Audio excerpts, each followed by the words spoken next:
ilmunya. Nggih. Matur nuwun, Untuk kita Mas. semua, mudah-mudahan nanti tidak hanya sekedar ilmu yang kita dapat, tapi ilmu yang kita dapat hari ini bisa kita amalkan menjadi amal ibadah kita sehari-hari dan mendapatkan pahala dari Allah Subhanahu wa taala. Amin. Amin ya rabbal alamin. Monggo Mas Gun. Nggih, matur nuwun. Assalamualaikum warahmatullahi wabarakatuh. Masih unmute Nggih. Mas Gun. Nggih. Ya. Assalamualaikum warahmatullahi wabarakatuh. Waalaikumsalam warahmatullahi wabarakatuh. Innal hamdalillah nahmaduhu wa nasta'inuhu wa nastaghfiruhu wa na'udzubillahi min syururi anfusina wa min sayyiati a'malina may yahdihillahu fala mudhillalah wa may yudhlil fala hadiyalah. Asyhadu an la ilaha illallah wa asyhadu anna Muhammadan abduhu wa rasuluh takriron bihi wa tauhidan. Allahumma la sahla illa ma ja'altu sahla wa anta taj'alul hasna inna syi'ta sahla. Allahumma arinal haqqo haqqo warzuqna ittiba'ah wa arinal batila batila warzuqna istinabah.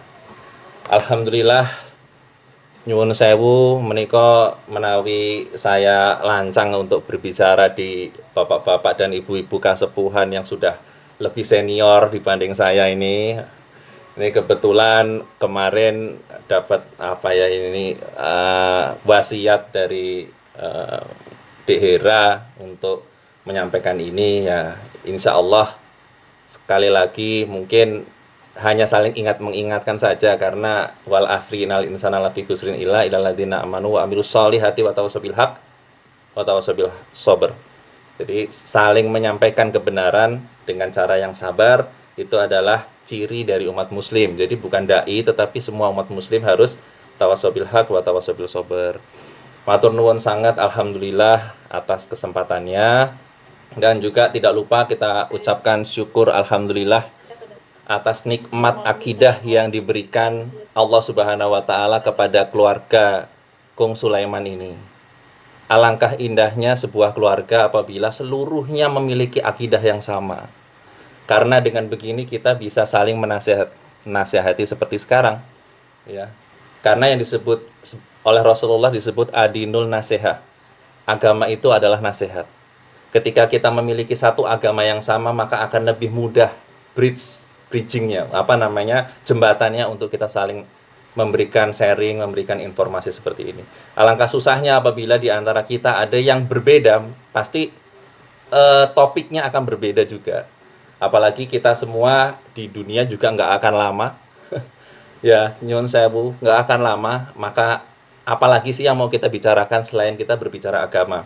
Bahkan Pak Habibie pernah menyesal pernah mempelajari ilmu tentang penerbangan. Karena apa? Beliau berkata, seandainya saya tahu hebatnya ilmu agama, maka saya dulu memilihnya jurusan agama, katanya Pak Habibie. Karena apa? Ternyata yang dijadikan sangu hidup itu ya agama. Yang lain itu ya hanya untuk membackup atau mensupport kita selama mengisi hidup di dunia. Jadi apapun profesinya, kita harus berdakwah, tetapi jangan dakwah dijadikan profesi. Ya, jadi apapun profesinya kita harus berdakwah. Dan alhamdulillah, syukur alhamdulillah seluruh keluarga Kung Sulaiman ini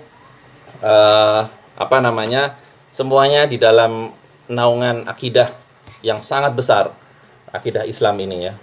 Ini buyut kita itu luar biasa. Saya dapat bukunya ya, luar biasa, pinjam dari bapak.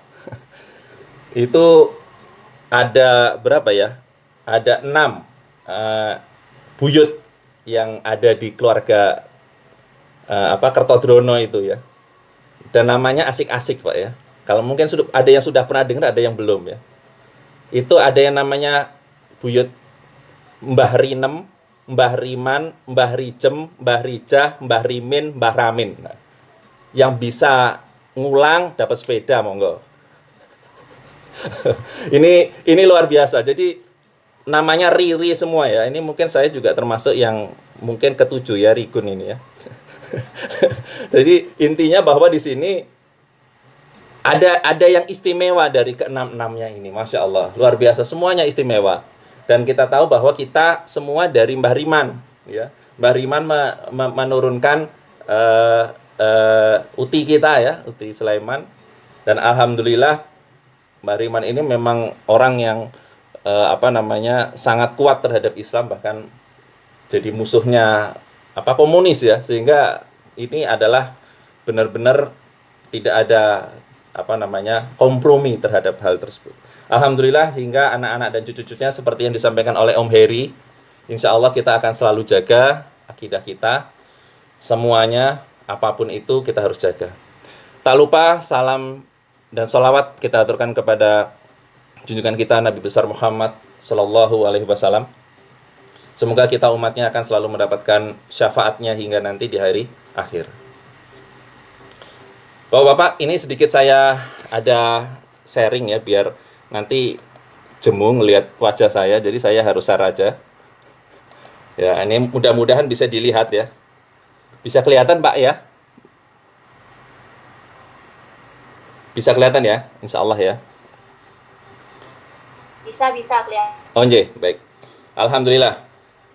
Jadi alhamdulillah kita pada hari ini melakukan istilahnya silaturahim di di keluarga kita ini ya.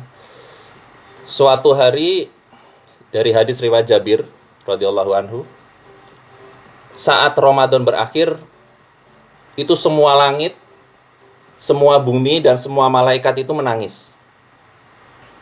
Karena apa mereka menangis? Setiap malam, tadi malam nih ya, setiap habis maghrib di akhir Ramadan, itu seluruh langit, bumi, dan malaikat itu menangis. Menangis kenapa? Disebutkan oleh hadis Rasulullah, disebut karena ada musibata ila ummatan sayyidina Muhammad. Artinya musibah yang menimpa umat Muhammad. Musibah apa itu? Disebutkan sebagai zahaba Ramadana. Ketika Ramadan, al-dakwati fihi mustajabah. Doa-doa itu demikian dimustajabi, demikian diijabah. Kemudian wasodakta makbula. Sedekah-sedekah itu pun diterima oleh Allah Subhanahu wa taala. Sangat mudah. Tol, lewatnya tol. Dan kebaikan dilipat gandakan, bahkan yang namanya siksa itu di stop dulu. Ya, siksa itu di lockdown dulu sama Allah. Gitu ya. Kenapa kok bisa begitu? Itulah kenikmatan bulan Ramadan. Makanya ketika tadi malam maghrib, seluruh bumi, seluruh langit dan para malaikat menangis. Ini adalah musibah bagi umat Muhammad. Bapak-bapak dan ibu-ibu rahmatullah Allah, akhirnya Rasulullah bersabda, dan ini diriwayatkan oleh Ibnu Abbas radhiyallahu anhu, sekiranya umatku ini tahu apa kebaikan di dalam bulan Ramadan, niscaya mereka ingin agar semua tahun itu adalah Ramadan. Semua bulan itu adalah Ramadan sepanjang tahun. Ada kata-kata sekiranya umatku. Artinya apa? Banyak yang kita tidak tahu kehebatan bulan Ramadan ini. Dari apa? Dari kondisi apa ketika kita menyelesaikan buka puasa kemarin. Buka puasa terakhir kita. Ada orang yang pada saat maghrib itu menangis. Tapi ada saat orang begitu maghrib tadi malam senang, tertawa, lepas, bebas. Disinilah yang akan menandakan apakah kita tahu kebaikan bulan Ramadan atau tidak. Jadi ketika kita bertakbir tadi malam maghrib, maka seyogianya kita bisa menangis. Karena itulah langit, bumi, dan para malaikat juga semua menangis. Bapak dan ibu-ibu, bahkan cicit dari Nabi Muhammad SAW yang bernama Zainal Abidin, ya, cicit dari Rasulullah Muhammad SAW, selalu berdoa di setiap akhir malam Ramadan. Beliau berdoa, salam bagimu wahai teman. Teman ini maksudnya bulan Ramadan, yang membuat hati menjadi lembut dan dosa berguguran. Bulan penolong melawan setan dan pemermudah kebaikan. Engkau terasa panjang bagi para pendurhaka dan menjadi sangat mulia di hati orang-orang yang yakin. Engkau datang membawa keberkahan dan membersihkan hati kami dari kesalahan. Makanya itu ada kata-kata minal aizin wal faizin, seperti yang disampaikan di sini. Minal aizin wal faizin. Semoga kita menjadi orang yang kembali dan berhasil. Ya, ini adalah ucapan yang dipopulerkan oleh seorang penyair Andalusia. Ya, jadi ini bukan khas bukan hadis, bukan dari orang Arab, tetapi ini dari penyair Andalusia yang sekitar tahun 1300-an Masehi. Sebelum itu namanya Safiyuddin Al-Huli. Inilah yang mempopulerkan kata-kata minal aizin wal faizin. Makanya orang Arab juga nggak begitu paham apa itu minal aizin wal faizin, karena ini memang dari penyair di Andalusia, ya. Sekarang ya mungkin sekitar daerah-daerah sekitar Spanyol sana, ya. Nah, sunnah menurut Ibnu Taimiyah dan Ibnu Hajar al-Asqalani, ya, yang merawikan hadis-hadis, menceritakan hadis-hadis Bukhari, sahabat ketika bertemu Ramadan itu beliau selalu mengatakan taqabbalallahu minna wa minkum. Semoga Allah menerima amalan kami dan menerima amalan kalian. Artinya apa? Mindsetnya adalah bukan di lebarannya, tetapi mindsetnya adalah di Ramadannya. Semoga Allah menerima amalan Ramadan kita dan semoga Allah menerima amalan Ramadan kalian. Dengan begitu, jadi tetap titik poinnya itu adalah Ramadan, ya. Masya Allah. Jadi ini sama-sama harus kita sampaikan. Nah, intinya apa? Taqabbalallahu minna wa minkum ini dan minal aizin tadi artinya kita kembali dan berhasil. Kembali itu maksudnya apa? Kita menjadi seperti bayi. Tetapi kita sebetulnya lebih hebat daripada bayi. Karena apa? Bayi itu dosanya 0, tetapi amalnya 0. Sedangkan orang yang setelah selesai berpuasa, dosanya 0, tetapi amalnya tetap terjaga seperti yang sudah selama ini kita bawa. Jadi artinya tetap berkualitas. Makanya setelah Allah meriset, mengkalibrasi amalan ibadah kita, kayak orang di Pertamina, di pom bensin itu, apa istilahnya? Kembali 0 ya, gitu ya. Nah, mulai dari 0 ya, gitu. Nah, ini adalah bulan untuk mengkalibrasi. Tetapi masalahnya, setelah kita kembali, setelah kita menuju ke titik 0, berarti di bulan-bulan ke depan ini harus lebih bagus. Kita sudah dibantu di riset sama Allah. Maka ke depannya ini harus semakin bagus. Gimana caranya supaya bisa semakin bagus? Kita harus tahu untuk apa sih sebenarnya kita diciptakan, Bapak-bapak. Nah, begini. Jadi ini ada sedikit tujuan Allah menciptakan kita. Saya kira ini sudah sangat familiar. Tujuannya ada di dalam surat Az-Zariyat ayat 56. Wa ma khalaqtul jinna wal insa illa liya'budun. Tidak aku ciptakan jin dan manusia kecuali untuk beribadah. Jadi tujuannya adalah apa? Tujuannya adalah kita untuk beribadah. Tujuannya untuk ibadah. Ibadahnya dengan apa? Ibadahnya adalah dengan kendaraan yang bernama Islam. Harus ngikutin Quran, harus ngikutin hadis, ya. Jangan ibadah tapi ibadahnya pakai agama lain. Ibadahnya kendaraannya harus kendaraan Islam. Tetapi Bapak dan Ibu-ibu, kalau seandainya kita membawa kendaraan dari Aceh gitu ya, kita bawa truk isinya makanan dari Aceh mau dibawa ke Jakarta, atau sebaliknya dari Jakarta mau dibawa ke Medan gitu ya, kita naik truk. Selama perjalanan kemungkinan nggak kita akan diganggu? Pasti mungkin. Ada bajing luncat, ada pencuri, ada pencoleng, ada orang yang ngasih ranjau paku, macam-macam. Selama kita naik mobil yang bernama Islam, kita juga akan diganggu oleh mereka. Siapa yang mengganggu? Nah, kita melihat yang menjawab Quran. Siapa yang mengganggu umat Islam ini? Mari kita lihat. Quran mengatakan di Al-Baqarah ayat 120. Ya. Apa itu? Siapa yang mengganggu kita? Wala tardo anka yahudu wala nasoroh hatta tatabiha milatahum. Dan tidak akan ridho, wala tardo, tidak akan ridho Yahudu wa Nasoroh, orang Yahudi dan Nasrani, sampai kita mengikuti mereka. Jadi siapa yang akan melakukan itu? Ya dua golongan ini. Ini yang jawab Quran. Artinya bukan dari da'i, bahkan bukan hadis, tetapi ini Quran yang menjawab. Jadi hati-hati lo, Mas, hati-hati lo, Le, hati-hati lo, Den, bahwa selama kamu naik Islam itu kamu nggak nyaman naik mobil kayak di tol gitu. Ada yang mengganggu gitu. Nah, Al-Quran menunjukkan siapa yang mengganggu itu tadi. Wala tardo anka yahudu wa nasoroh hatta tatabiha milatahum. Ya. Ini sudah terjadi dari generasi ke generasi, Pak. Bahkan Nyon Sewu. Perang salib pertama itu tahun 1039 atau 1079 itu. Itu yang memprakarsai ya, penyerangan perang salib pertama itu adalah penyerangan Romawi ke Yerusalem. Di sana Yerusalem banyak orang Muslim atau ada orang Yahudinya juga. Setelah dibebaskan Umar bin Khattab tahun 600. Nah, yang memprakarsai untuk menyerang Yerusalem itu adalah seorang pastor dari Vatikan. Pastor Vatikan, Paus ya. Namanya Paus Urbanus II. Kenapa? Dia ada sedikit rasa dendam ketika Umar bin Khattab menguasai Sapronikus yang ada di Yerusalem, walaupun dengan cara damai. Tetapi dia nggak terima nih, Yerusalem dikuasai oleh Muslim. Makanya Paus Urbanus II, ya, kalau sekarang kan Paus Yohanes ya, sekarang yang dulu tuh Paus Urbanus II, itu yang memprakarsai perang salib satu. Jadi ada dendam selama ini. Nah kemudian bahkan penjajahan di Indonesia itu pun terjadi. Ya, penjajahan di Indonesia itu bukan hanya menjajah, seperti kita tahu ada 3G, 3G, Gold, Glory, and Gospel.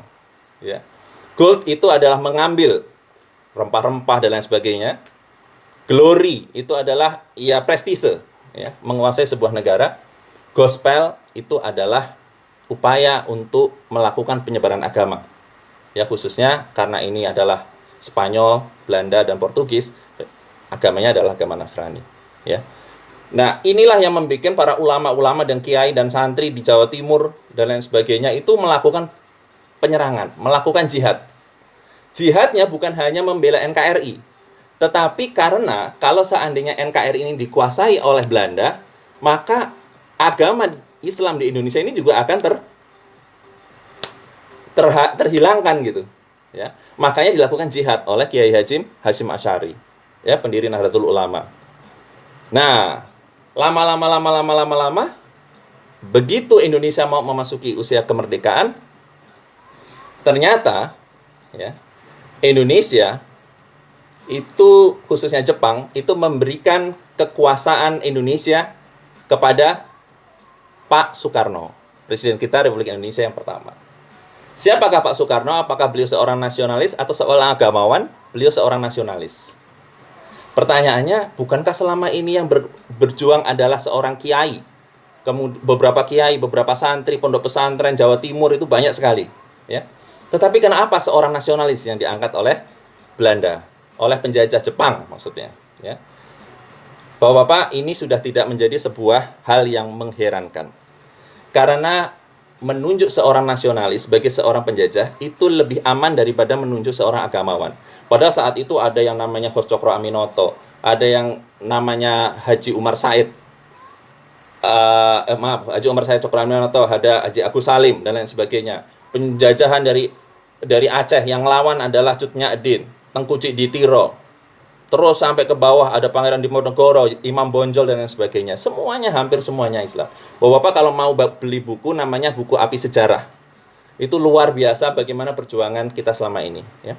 Bahkan yang namanya Al-Baqarah 120 ini ya, juga memperlihatkan bahwa kebangkitan nasional, hari kebangkitan nasional itu 20 Mei adalah hari kebangkitannya Budi Utomo.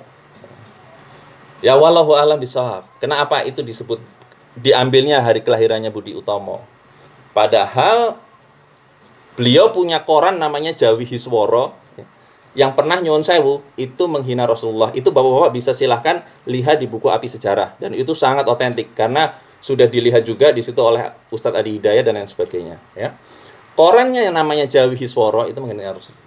Kenapa kok tapi kebangkitan nasional 20 Mei adalah Budi Utomo? Kenapa kok bukan kebangkitan Nahdlatul Ulama saja yang pada saat itu Hasyim Asy'ari melakukan kebangkitan nasional untuk melawan penjajah? Kemudian Hari Pendidikan Nasional juga tanggal 2 Mei, yaitu Hari Taman Siswa. Sama, ini adalah kelahirannya perkumpulan Taman Siswa, ya, yang sebetulnya yang kita kenal adalah perkumpulan Taman Siswa ini awalnya adalah perkumpulan kebatinan yang bernama Sloso Kliwon. Sloso Kliwon itu menjadi Taman Siswa. Nah, akhirnya yaitu yang menjadi hari pendidikan kita. Kenapa kok nggak ngambil hari kelahirannya Muhammadiyah? Yang justru dari tahun 1920-an itu benar-benar Bapak-bapak dan ibu-ibu, wallahu a'lam bishawab, tetapi paling tidak inilah yang mungkin kita akan melihat ya, bagaimana kiprah kita sangat dibutuhkan, umat Islam ini sangat dibutuhkan sekali saat ini untuk benar-benar menegakkan agama Allah. Bapak-bapak, ketika kita memiliki hambatan yang namanya Al-Baqarah 120, Allah memberikan solusinya.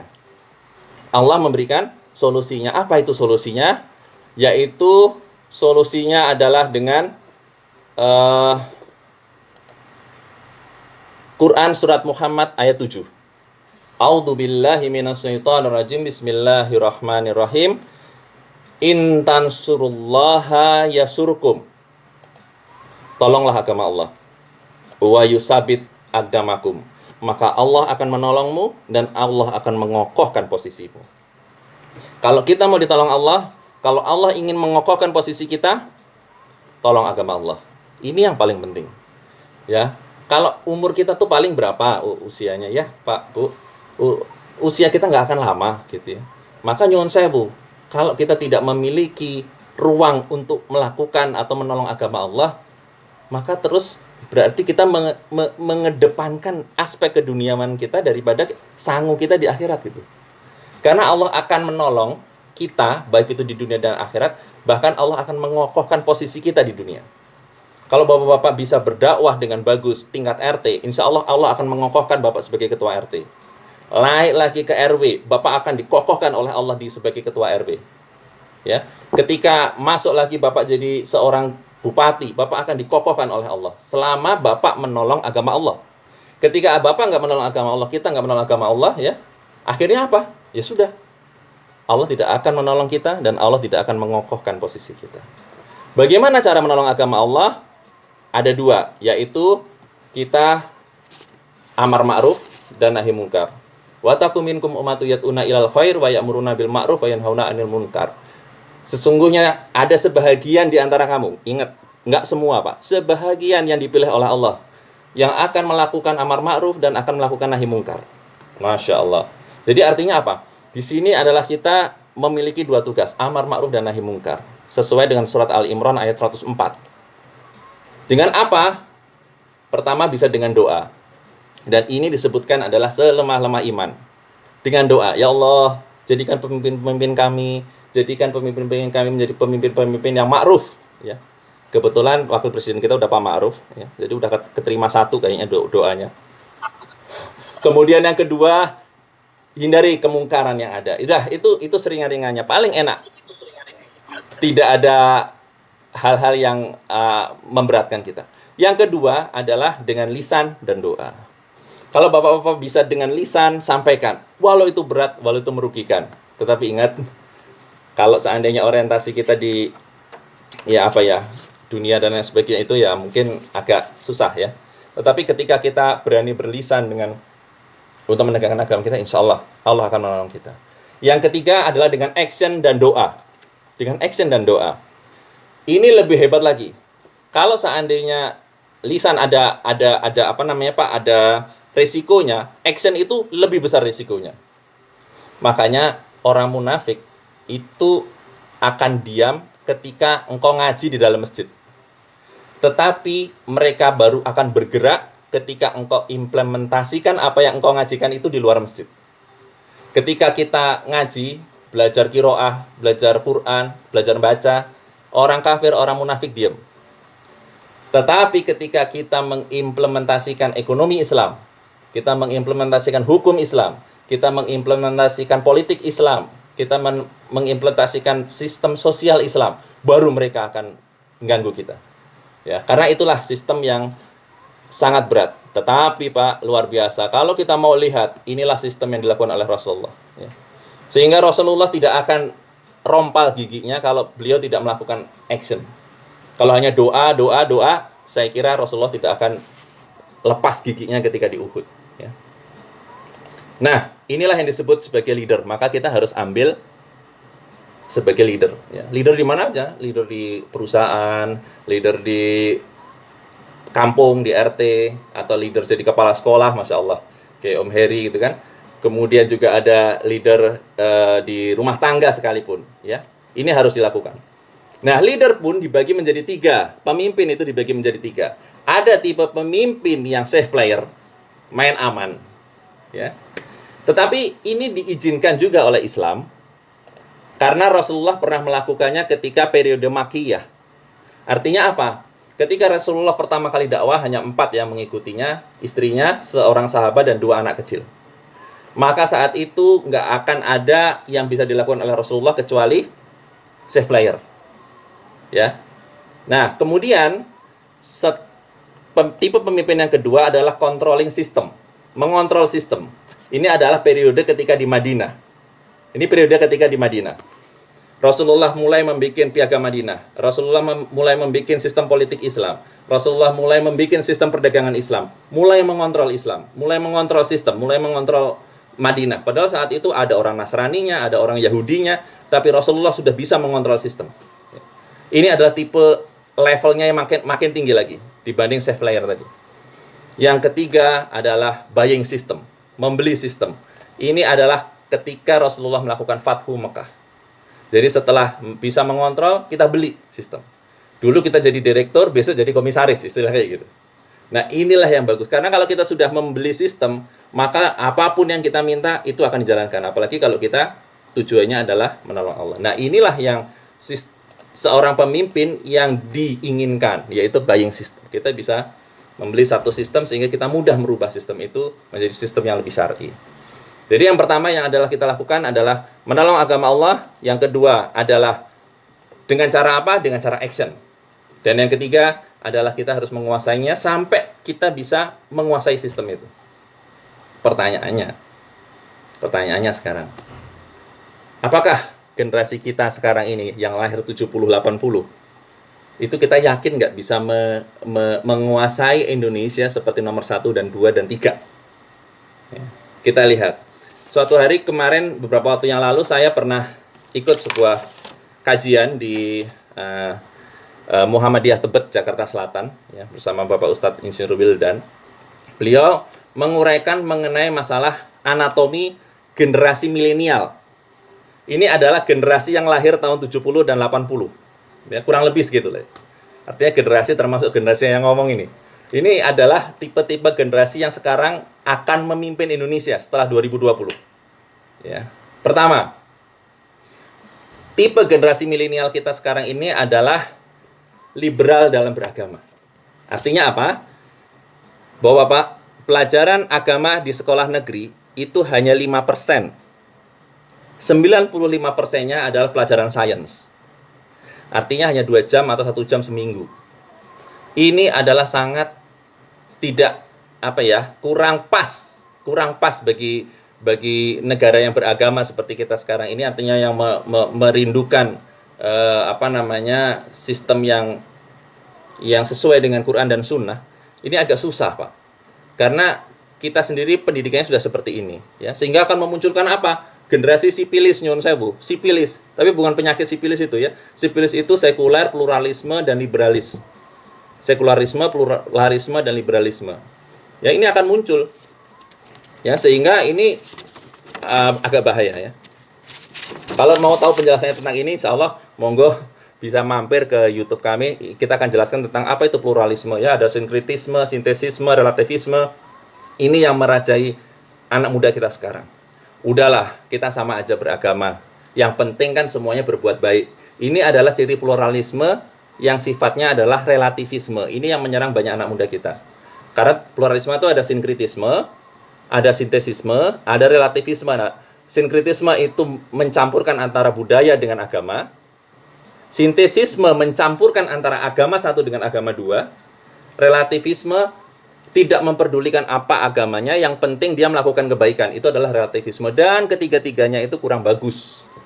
Ya, ketiga-tiganya bahkan Majelis Ulama Indonesia sudah mengharamkan sekularisme, pluralisme, dan liberalisme. Karena ini sangat berbahaya sekali. Yang kedua, sifatnya pragmatis dan sekuler. Generasi anatomi, generasi milenial, itu yang kedua adalah pragmatis dan sekuler. Pragmatis itu apa? Pragmatis itu filsafat. Jadi ketika bapak-bapak dan ibu-ibu bisa membuktikan bahwa bapak-bapak dan ibu-ibu itu benar, maka itu akan diikuti. Misal, kalau bapak-bapak ditanya, apakah daging babi itu haram karena cacing pita? Ya, karena cacing pita. Kalau seandainya kita ada teknologi untuk menghilangkan cacing pita, apakah babi itu akan menjadi halal? Nah, itulah. Ketika kita tidak bisa membuktikan, maka dia nggak akan ngikutin. Nah, itu sifatnya, pragmatis. Ya, ini yang agak berbahaya. Semuanya berdasarkan akal oriented lah istilahnya. Ya. Akal oriented. Ini yang akan agak berbahaya. Kemudian yang ketiga, generasi tahun 70-80 ini takut nganggur. Ya. Sehingga mau melakukan sogok sana sogok sini, bisa dapat kerja atau sekolah yang menjanjikan kerja. Ya. Sekarang kan banyak sekolah-sekolah yang seperti itu ya. Ya udah tau lah, saya kira banyak sekolah-sekolah yang seperti itu. Sehingga kalau masukin segini bisa dapat atau bisa masuk gitu ya. Nah, ini adalah takut nganggur. Yang keempat, orientasinya kekayaan. Ya, artinya apa?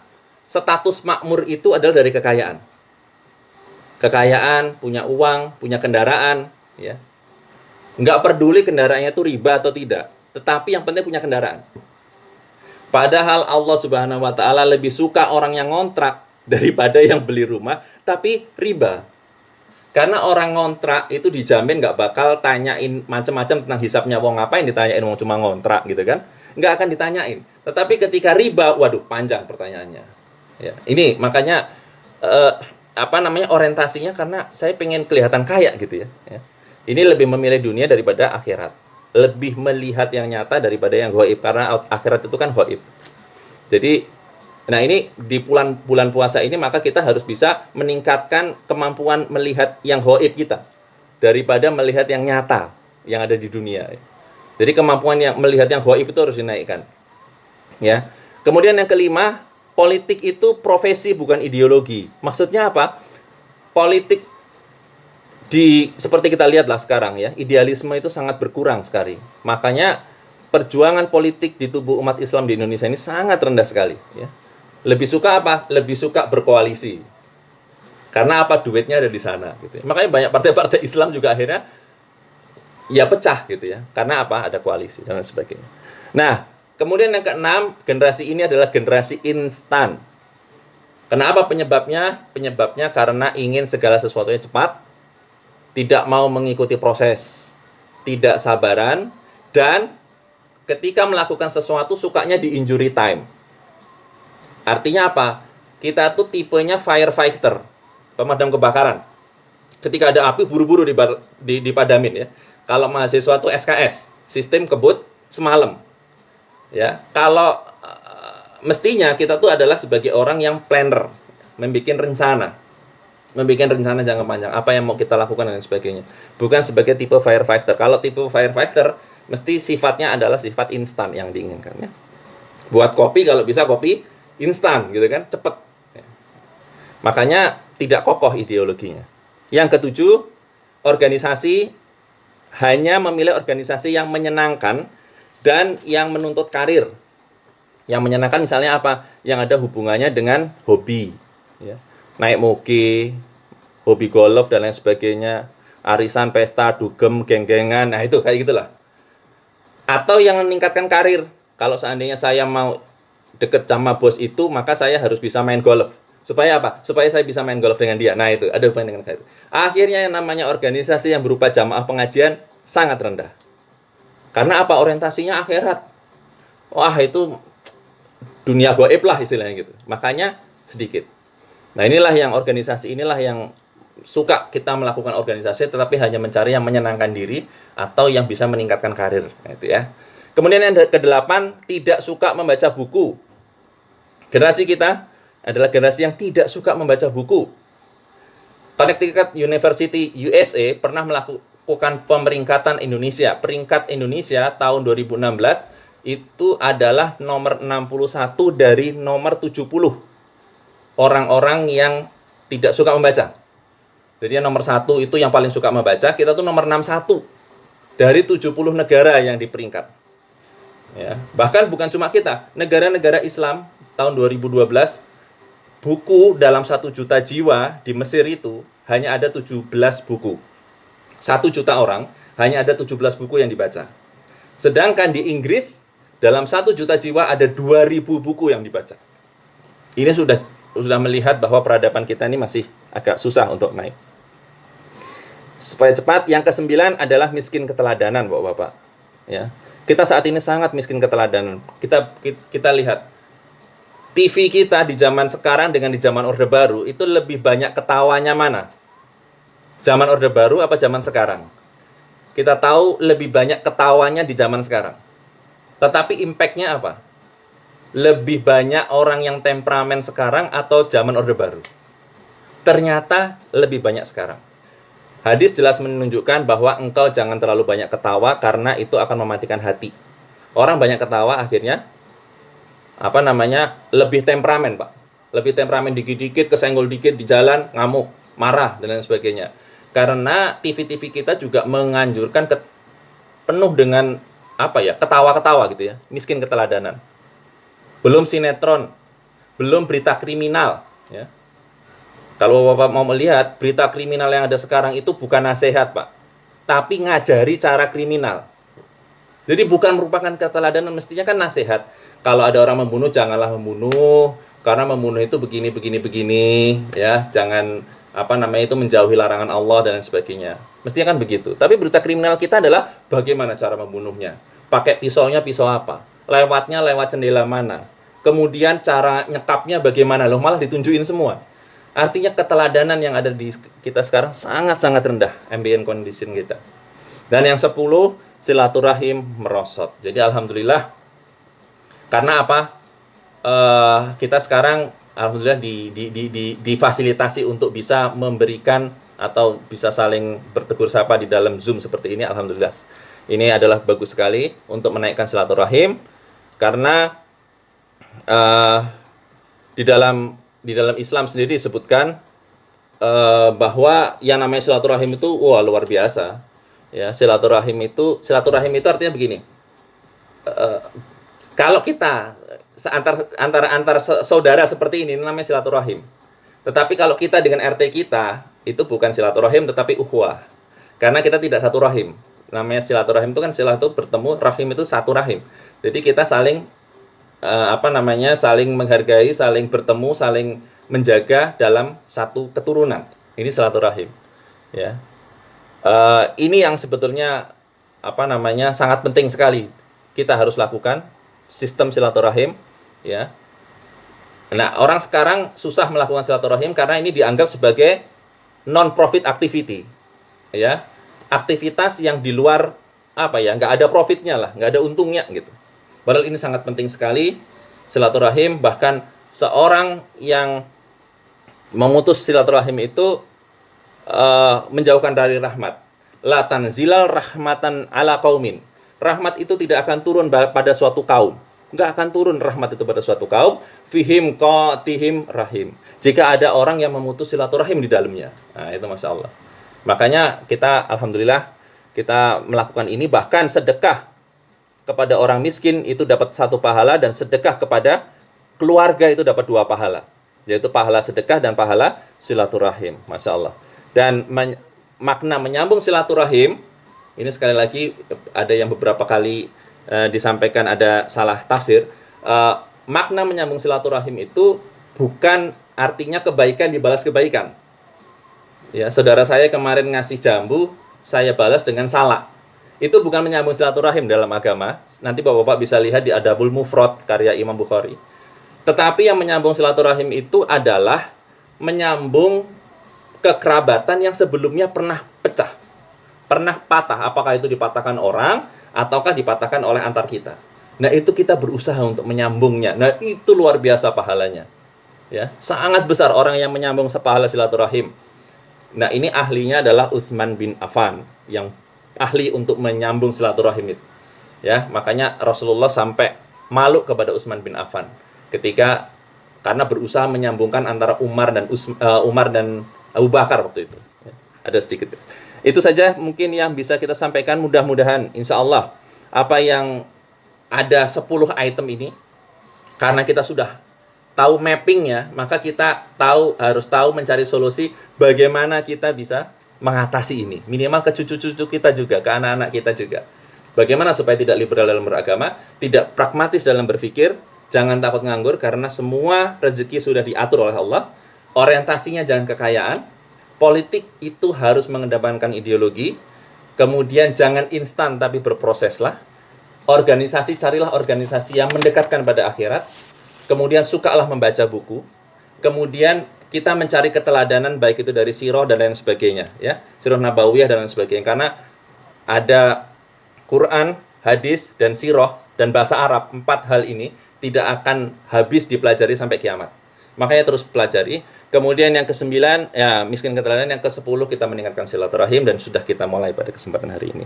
Saya kira itu saja yang bisa kita sampaikan. Mohon maaf jika ada kesalahan bapak-bapak dan ibu-ibu, eyang-eyang semua, adik-adik semua, menawi wonten donoto kapsarusiku ingkang kirang nujuprono dalam nyuwun agung yang samudra pangsami. Mugi-mugi sedaya kalepatan saged kapendhem ing bumining pangapura lan saged nuwuhake wohe pasederekan. Matur nuwun, billahi taufiq wal hidayah. Wassalamualaikum warahmatullahi wabarakatuh. Waalaikumsalam warahmatullahi wabarakatuh. Alhamdulillahirabbil alamin. Luar biasa sekali Mas Gun. Ini